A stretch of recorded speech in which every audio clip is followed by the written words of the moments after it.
ગોંડલ તાલુકા police station વિસ્તારમાં ખનીજ માફિયાઓ પર સ્ટ્રાઇક કરવામાં આવી છે। રાજકોટ રેન્જ આઈજી નિર્લિપ્ત રાયની ટીમને ગોંડલમાં કાર્યવાહી, રેતી ભરેલ ડમ્પર સહિત 3 વાહનો સાથે 70 લાખનો મુદ્દામાલ જપ્ત કરી લેવાયો છે। સુરેન્દ્રનગર બાદ રાજકોટ ગ્રામ્યમાં ખનન માફિયાઓ સામે કાર્યવાહી કરાતા ખનન માફિયાઓમાં ફફડાટ।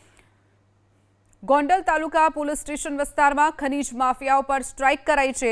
રાજકોટ રેન્જ આઈજી નિર્લિપ્ત રાયની ટીમે ગોંડલમાં કાર્યવાહી કરી રેતી ભરેલા ડમ્પર સહિત 3 વાહનો જપ્ત કર્યા છે। આશરે 70 લાખથી પણ વધુનો મુદ્દામાલ જપ્ત કરી અને વધુ તપાસ હાથ ધરાઈ છે।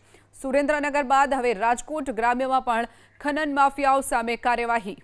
ગોંડલ તાલુકા પોલીસ સ્ટેશન વિસ્તારમાં ખનીજ માફિયાઓ પર સ્ટ્રાઇક કરાઈ છે।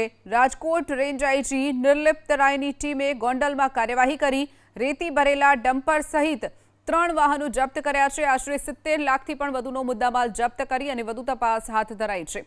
સુરેન્દ્રનગર બાદ હવે રાજકોટ ગ્રામ્યમાં પણ ખનન માફિયાઓ સામે કાર્યવાહી।